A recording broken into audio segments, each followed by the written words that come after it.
मेरा नाम अर्जुन है। हम बहुत ही मिडिल क्लास फैमिली से हैं। मेरी दो बहनें हैं और एक छोटा भाई है। मेरी बहनों और मेरी मम्मी ने मेरी शादी बड़ी उम्मीदों से की थी। मेरी पत्नी का नाम आंचल है। मैं जब भी अपनी पत्नी के पास जाता तो वह मुझे देखकर घबरा जाती और डर से कांपने लगती थी और रोने लगती थी। हमारी शादी को ऐसे होते होते 2 महीने हो गए थे। एक रात मैंने देखा कि मेरी पत्नी मेरे बिस्तर पर नहीं है तो मैं घबरा गया और जब मैंने इधर उधर देखा तो वो मुझे कहीं नजर नहीं आई। और जब मैं बाहर गया तो उसे देखकर मेरे पैरों तले जमीन निकल गई। ये उसका रोज का हो गया था। मैंने इसके बारे में अपनी छोटी बहन से बात की कि तुम्हारी भाभी ऐसा कुछ कर रही है। मुझे देख कर ही रोने लगती है, घबरा जाती है। मैंने उससे कहा कि अपनी भाभी से कहना कि भैया तुम्हें डॉक्टर के पास ले जाने की बात कर रहे हैं। तो मेरी बहन ने जब मेरी पत्नी से कहा तो उसने डॉक्टर के पास जाने से साफ मना कर दिया और बोली मैं नहीं जाऊंगी। मेरे पिता मेरे बचपन में ही चल बसे थे। मैं 15 साल का था और घर की सारी जिम्मेदारियां मेरे सर पर आ गई थी और मैंने बड़े अच्छे से सारी जिम्मेदारियां अपने ऊपर ले ली थी और मैं उनको पूरा कर रहा था। घर की सारी जरूरत मैं ही पूरा करता था। मैं अपनी पढ़ाई पूरी करने के बाद मुझे एक अच्छी नौकरी मिल गई थी। मैं देखने में बहुत सुंदर था लेकिन मैंने इस बात का कभी घमंड नहीं किया और मैं सारी जिम्मेदारियां बहुत अच्छे से निभा रहा था। इसीलिए मेरे घर वाले मुझे बहुत प्यार करते थे। मेरी नौकरी लग गई थी तो मेरे घर वालों को मेरी शादी की फिक्र होने लगी थी। तो मेरे घर वाले मेरी शादी के लिए लड़कियां देखने लगे। हालांकि उन्होंने मुझसे पूछा था कि अगर तुझे कोई लड़की पसंद हो तो बता देना, हम तेरी शादी तेरी पसंद की लड़की से ही करवा देंगे। लेकिन मैंने मन में ठान लिया था कि मैं माँ और बहनों की मर्जी से ही शादी करूंगा। वो रोज किसी न किसी लड़की का फोटो लाकर मुझे दिखा देती थी लेकिन मैं उन्हें साफ मना कर देता था कि वह जिस लड़की को पसंद करेंगी मैं उसी से शादी कर लूंगा। देखने में मैं काफी स्मार्ट था लेकिन मैंने कभी किसी को पसंद नहीं किया, ना ही किसी को प्यार किया। मैंने पहले ही ठान लिया था कि मैं माँ और बहनों की मर्जी से शादी करूंगा, तो किसी को झूठी मोहब्बत के जाल में क्यों फंसाना, क्यों किसी को धोखा देना। एक दिन मेरी बहन को एक लड़की पसंद आ गई और उन्होंने वहां से रिश्ता पक्का कर दिया। लड़की वालों को मैं भी पसंद आ गया था और फिर बात पक्की हो गई थी। लड़की पढ़ी लिखी थी, देखने में अच्छी थी, घर का काम सारा अच्छे से करना जानती थी। इसीलिए बहन को वह लड़की बहुत पसंद आ गई थी। हमारी एंगेजमेंट हो गई थी। शादी के दिन नजदीक आ गए थे। शादी के दिन नजदीक आने पर ही मेरी बहन की ननद रेनू भी उनके साथ आ गई थी। रेनू मुझे पसंद करती थी, मुझसे प्यार करती थी, लेकिन ये बात उसने मुझसे कही थी और मैं उसे साफ मना कर चुका था कि मैं शादी अपने घर वालों की मर्जी से करूंगा। तो कहती थी मैं शादी करूंगी तो सिर्फ तुमसे करूंगी वरना शादी नहीं करूंगी। वह मुझे बहुत तंग करती थी। हमारी शादी के दिन नजदीक आ रहे थे और वह मुझे बार बार परेशान कर रही थी। मुझे उस पर गुस्सा आने लगा था, इतना गुस्सा कि मेरा तो दिल करता था कि उसे घर से बाहर निकाल दो। मैं उससे नफरत करने लगा। वह मुझे बहुत पसंद करती थी। जब मैं कमरे में अकेला होता तो मेरे पास आ जाया करती थी और मुझसे नजदीकियां बढ़ाने की कोशिश करती थी, लेकिन मुझे उसका ये सब बिल्कुल भी पसंद नहीं आता था। मैंने उसे साफ मना कर दिया था कि तुमसे शादी नहीं कर सकता। मेरी शादी पक्की हो गई है। अगर तुम्हें मुझसे शादी करनी ही थी तो आपको पहले ही अपने घर वालों से बात करनी चाहिए थी, अपनी भाभी से बात करनी चाहिए थी। आप मुझसे ऐसे नहीं कह सकती। मैं उसे बहुत समझाया था लेकिन वो मान नहीं रही थी। ऐसे मेरा पीछा ना करो, मुझे परेशान ना करो, तंग ना करो, लेकिन वो मानती ही नहीं थी। उस पर तो एक जुनून सवार हो गया था मुझे पाने का। मैं मान ही नहीं रही थी और आखिरकार मेरी शादी का दिन आ गया और मेरी शादी हो गई। मुझे सबसे ज्यादा खुशी इस बात की नहीं थी कि मेरी शादी हो गई, बल्कि इसकी ज्यादा थी कि रेनू आज मेरे घर से चली जाएगी। और वह मेरे घर से चली गई थी और वो बहुत ज्यादा गुस्सा थी। और धीरे धीरे सभी मेहमान भी चले गए थे, लेकिन क्या, जब मैं अपनी बीवी के पास गया तो मेरी बीवी मुझे देखकर घबराने लगी और डर से कांपने लगी और रोने लगी। ये देखकर मैं बहुत परेशान हो गया था। ऐसा होते करते 2-3 दिन हो गए। मैं परेशान हो गया। मैं जब भी मैं उसे उसके पास जाता तो वह घबरा जाती थी और डर से कांपने लगती थी। पर ऐसा वह और किसी के साथ नहीं बल्कि मेरे ही साथ करती थी। घर में बाकी सब के साथ नॉर्मल रहती थी। एक रात मैं सो रहा था तो रात में मेरी आंखें खुली तो वह बिस्तर पर नहीं थी, तो मेरे होश उड़ गए और मैंने इधर उधर देखा, मुझे कहीं नजर नहीं आई। और जब मैं सुबह उठा तो कमरे में ही थी। और दूसरी रात आधी रात में मेरी आंख खुली तो भी वह बिस्तर पर नहीं थी। इधर उधर देखा, मुझे कहीं नजर नहीं आई। मैं कमरे से बाहर गया तो बगीचे में बैठी हुई थी। उसके हाथ में कुछ था लेकिन मुझे कुछ दिखा नहीं पाया।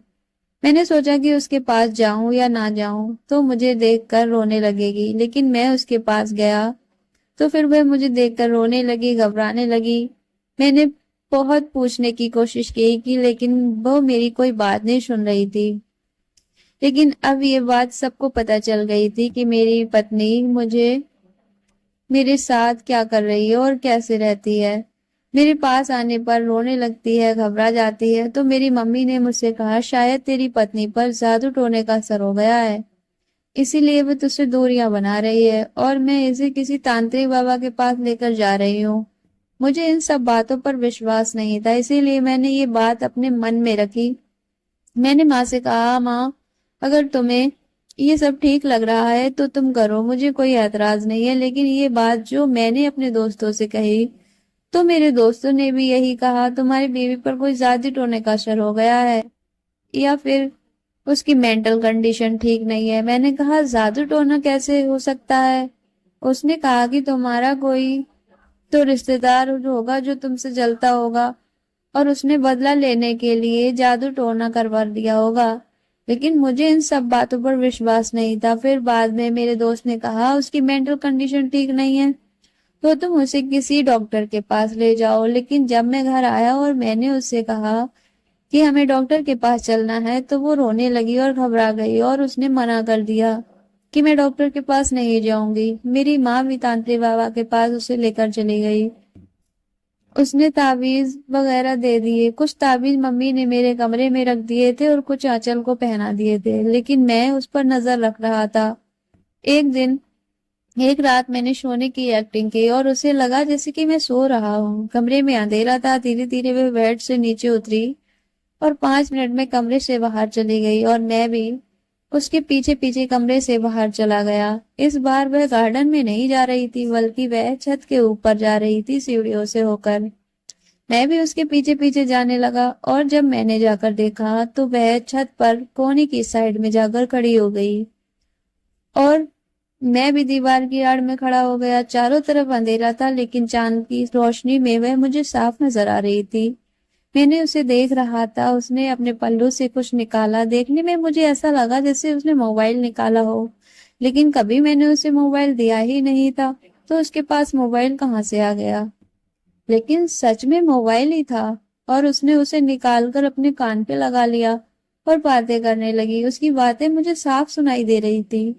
वो बात कर रही थी कि मैं अब और इस घर में नहीं रह सकती, मुझे यहाँ से ले जाओ, मैं और रोने धोने का नाटक नहीं कर सकती। तुम्हें पता है ना मैं तुमसे कितना प्यार करती हूँ। ये सब सुनकर तो मेरे कानों की हवा निकल गई और मैं उसके पास जाकर मैंने उसका फोन छीन लिया और वह ये सब देखकर घबरा गई और डर से कांपने लगी और रोने लगी। मैंने उसे कहा अब एक्टिंग करने की कोई जरूरत नहीं है, मैं तुम्हारा सारा सच जान चुका हूँ। आखिर तुम चाहते क्या हो, तुम ये एक्टिंग क्यों कर रही हो। तो उसने बताया कि मैं राजू नाम के लड़के से प्यार करती हूँ और वह भी मुझे बहुत प्यार करता है। हम दोनों शादी करना चाहते थे लेकिन वह बहुत गरीब है। उसने मेरे घर पर रिश्ता भी भेजा था लेकिन मेरे घर वालों ने उसके इस गरीब होने की वजह से मेरी शादी उससे नहीं की। इतने में तुम्हारे घर से रिश्ता चला गया और मेरे घर वालों को तुम पसंद आ गए और तुम्हारे घर मेरा रिश्ता पक्का कर दिया गया था और मेरी शादी हो गई। मैंने उससे कहा अगर तुम्हें मुझसे शादी करना ही नहीं थी तो तुम इतनी दिनों से एक्टिंग क्यों कर रही थी। तुम्हें साफ साफ बोल देना चाहिए था। अगर कोई बात थी हम मिलकर बात कर लेते, आपस में सुलझा लेते। तुमने ऐसा क्यों नहीं किया। आप इतने दिनों से एक्टिंग कर रही थी, रोने धोने के हम हमारे पूरे परिवार को बेवकूफ बना रही थी। ऐसा आपको नहीं करना चाहिए था। फिर मैंने उससे लास्ट में पूछा कि आपको मेरे साथ रहना है या नहीं। तो उसने साफ मना कर दिया, मैं आपके साथ रहना नहीं चाहती। ये बात जब मेरे घर वालों को पता चली तो मेरी बहनें और मेरी मम्मी को बहुत दुख हुआ, क्योंकि उन्होंने मेरी शादी बड़ी उम्मीदों से की थी और मैंने कोर्ट जाकर डिवोर्स पेपर भी तैयार कर लिए थे। मैंने उसे डिवोर्स के दे दिया और उसने जो धोखाधड़ी हमारे घर पर की थी, उसने हम सबसे माफी मांगी, हमने उसे माफ कर दिया और उसने राजू से शादी कर ली। मेरा डिवोर्स हो गया, ये बात सबको पता चल गई थी। मेरी बहन की ननद रेनू को भी ये बात पता चल गई थी कि मेरा डिवोर्स हो चुका है, लेकिन ये सब होने के बाद भी वो मुझसे शादी करने के लिए तैयार थी। वह मेरी दूसरी पत्नी बनने के लिए तैयार थी। इस बार उसने अपने घर वालों से बात की, मेरी बहन से बात की और उसने एक अच्छे परिवार की लड़की की तरह बात की और फिर हमारी शादी हो गई। रेनू मुझसे बहुत प्यार करती थी, वो एक बहुत अच्छी लड़की थी, पढ़ी लिखी लड़की थी, देखने में भी अच्छी थी। शायद ये सब मेरे साथ इसीलिए हुआ था क्योंकि मैंने उसकी फीलिंग की कदर नहीं की थी। कभी कभी हम किसी की फीलिंग की कदर नहीं करते तो हमारे साथ बहुत बुरा होता है, जैसे कि मेरे साथ हुआ। मैंने उसके प्यार को नहीं समझ पाया। अब मेरी शादी हो गई, हम दोनों बहुत खुश हैं। तो दोस्तों, कहानी कैसी लगी कमेंट करके जरूर बताइए, अपने दोस्तों में शेयर कीजिएगा। वीडियो को लाइक नहीं किया, लाइक कीजिएगा। चैनल पर नए हो तो चैनल को सब्सक्राइब कर लीजिएगा। मिलते हैं एक ऐसी अच्छी सी कहानी लेकर, तब तक के लिए अपना ख्याल रखिए। Thanks for watching.